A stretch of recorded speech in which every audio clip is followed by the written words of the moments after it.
Hey, Samore Love bugs, you have now tuned in to my Empire recap. Guys, be sure to subscribe if you have not yet done so. Also, be sure to share this video wherever you like to share videos. Oh my gosh, I'm so happy because this show is like so good, but then I'm like sad because it's about to be the season finale soon. But I was really happy that it wasn't tonight though. So we start off with Anika and Lucius. They're looking at the doves. They're planning the wedding. They're just doing this like magical palace type of wedding. It's gonna be epic. But oh look, wait a minute. There's this noise in the background and somebody is yelling. So guess who it is? It's Cookie. She's like, no. She was like, she is playing you, Lucius. She is playing you. She went to go see, what the hell the guy name? I think his name was Brannigan or something like that. She went to go see him, which is kind of like his arch nemesis. You know, it's like the person that he kind of like hates. They had that big falling out. They was on the same record label, and then Lucius kind of just took the money and ran, is the story that the guy is giving. So now they kind of like hate each other and they're rivals.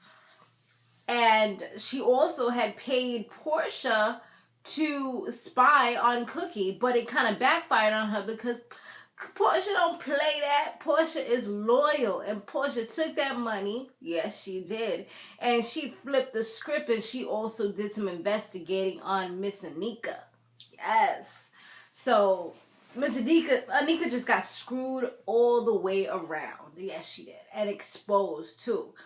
She couldn't even really say too much. Like, Cookie was just like, get her out of here. She's trying to take this company down. She's trying to take down what's yours. And what's yours is also what's mine. And we can't have that. Because at the end of the day, we already know Cookie invested a large portion. She was like the person that started up the whole company. And if she takes him down, yeah, you're messing with my money too. That's not going to happen, boo. It's not going to happen.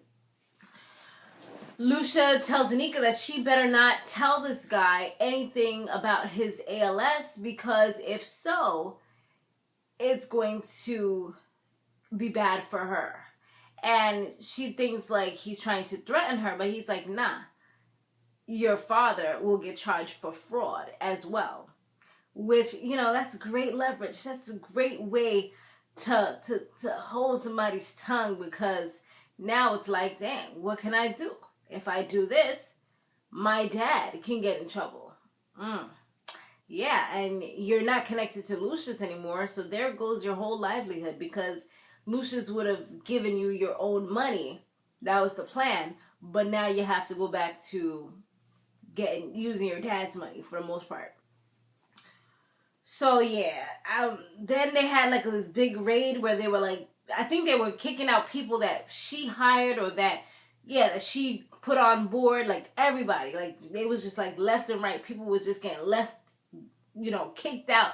They were checking cell phones. They were checking every type of record. They would check emails, like a little bit of everything, just making sure there was no more breaches in their security. Mr. Head of Security wasn't playing that. He was getting rid of all the poison berries. And all the while all this is going on, Andre, he was like bugging out. He put his pills in his mouth, and then he kind of like just spit them out into the freaking, what was it, the sink? And he was just like acting bizarre. And I'm like, oh man, it was like he was a whole different person. It was like he couldn't be tamed. Even like when he went to certain meetings and stuff, it was like he was a different person. He was like super outgoing and just saying things that were just like not the normal business professional Andre would say that we met over the past few episodes, you know? Oh my gosh, like, let me tell you, this guy is good, because him throwing himself on the ground and kind of like taking the basketball rack and throwing it, I was like, yo, that had to hurt. Oh my gosh. Like, he is a good, crazy person. Jamal, he records with Estelle, a.k.a. the person that she was called in this particular episode was Delphina. She just loves his story, everything about him, and she's real big time. And it's like Lucius didn't want to work with her because he was jealous that she liked his son for who he was and the fact that he came out. But it was like, okay, you got to push your pride aside because things are kind of falling apart right now, and she's somebody that we would actually like to have on her team. So Jamal kind of had to have a one-on-one talk with him and tell him that, like, yo, just push a little homophobia aside, and we got to do what we got to do for the company. That's what you said. We push all our differences to the side, and we work as family. So then he finally agreed. What's her name? Cookie, she was working too. Like, there was this guy that he's like a big, what was he, a rapper? And she went to his studio to make sure she locked him into the Empire company.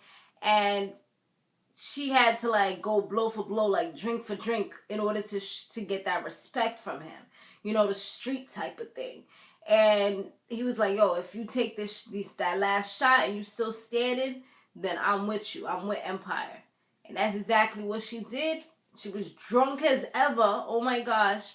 But she got him to sign over. Then when she was leaving, some dude tried to rob her. I guess he seen that she was like wobbly and stuff. He tried to take her bag. But Mr. Head of Security was on it. He was watching from a distance. He came and he protected her like the knight in shining armor. And she was like flirting with him and stuff, but he's like, nope, my boss is the man that is in love with you. I see the way that he looks at you, and it's not going down. She's like, come and get some of this cookie. I was like, oh my God, this is so hilarious. I'm like, girl, don't kick him in the face with them high heels. Ooh. Andre, he had like a whole bunch of money that they were supposed to be putting into the business and stuff like that. It was like a whole briefcase full of money. And when they were looking for him, he was nowhere to be found. Then when his brothers finally catch up with him, he says that he spent the money to get a Lamborghini because he has to do what it takes for the company to wine and dine their guests and stuff like that. And they're like, what? Dad needed that money. He's looking for you right now. And then he just starts flipping while they're in the elevator.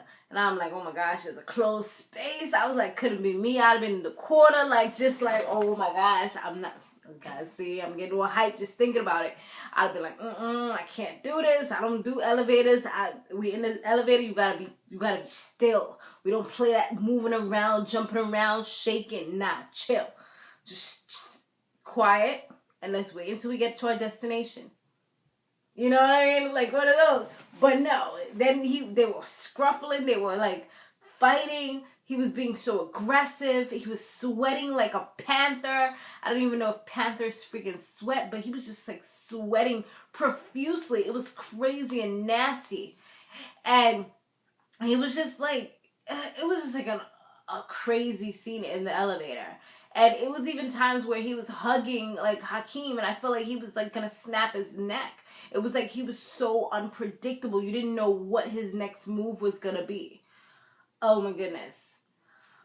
I tell you, bipolar is no joke. Like we could sit here and laugh about it, but like in all honesty and actuality, like it's no joke. It really is serious. And I've seen people that have gone, you know, freaking mad. I've heard people say that they heard voices. It's so serious and scary in real life. Hakeem, he notices that Anika was walking towards this restaurant.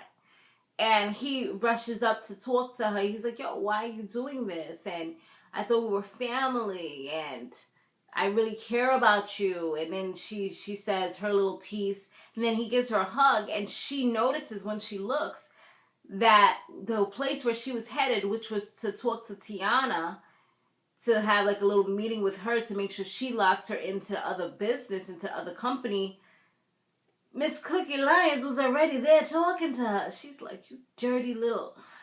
She's like, oh, really? You know? He's like, gotta do whatever it takes for the business. You know how it is. Real cutthroat.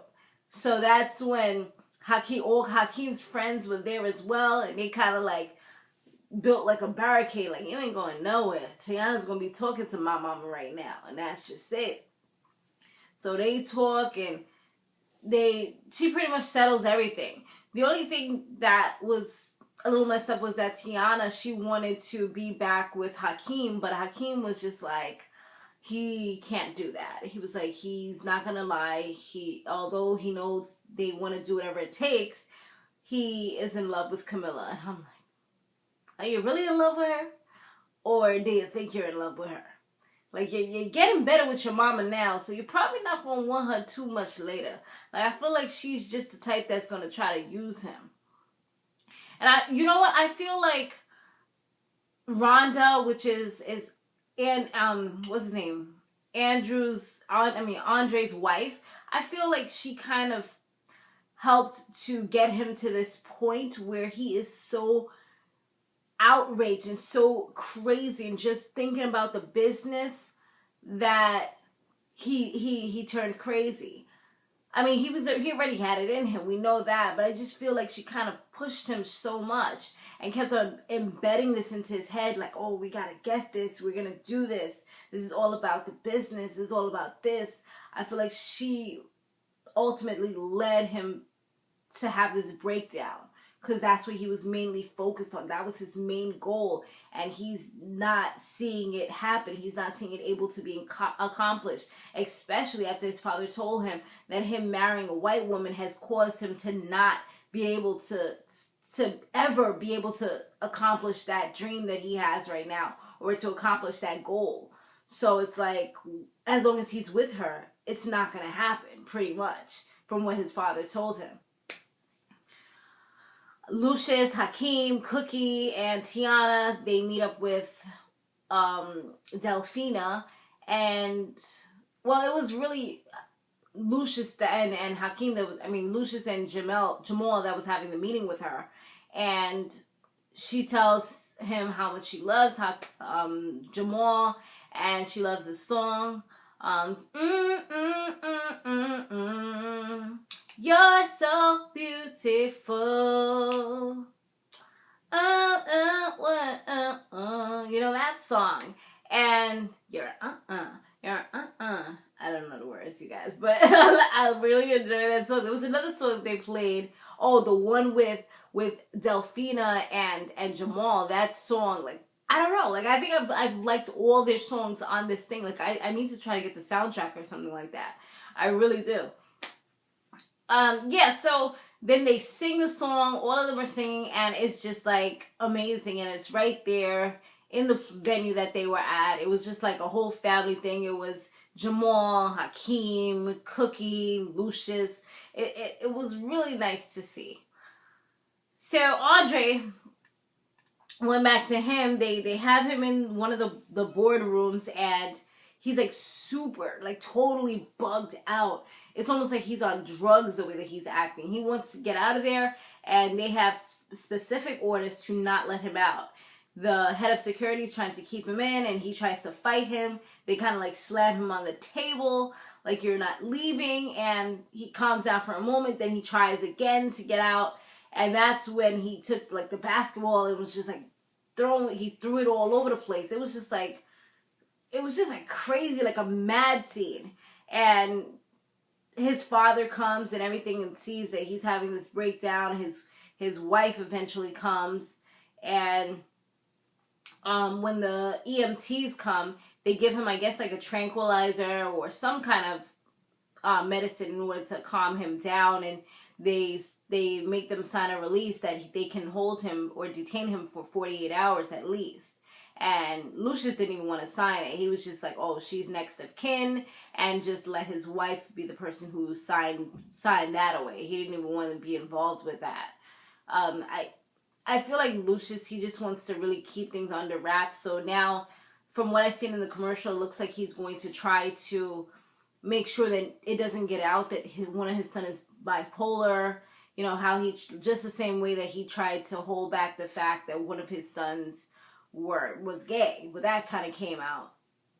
And it looks like like Andre's about to find some love in a black woman, Miss Jennifer Hudson. So I'm looking forward to seeing how that goes down. Mary J. Blige is going to be in there as well, and I love me some Mary. But yeah, it look like it's gonna be like he about to fall for a little black woman. He might have some chances at that Empire top. You know, after this one, Rhonda better watch out now, girl. He about to taste a little bit of chocolate. Alright guys, thanks for watching. Let me know what you thought about this episode down below. And what was your favorite part of this whole thing? Oh my gosh, I think Andre was just like the talk of this whole thing. Like Andre bugged out. Oh my gosh.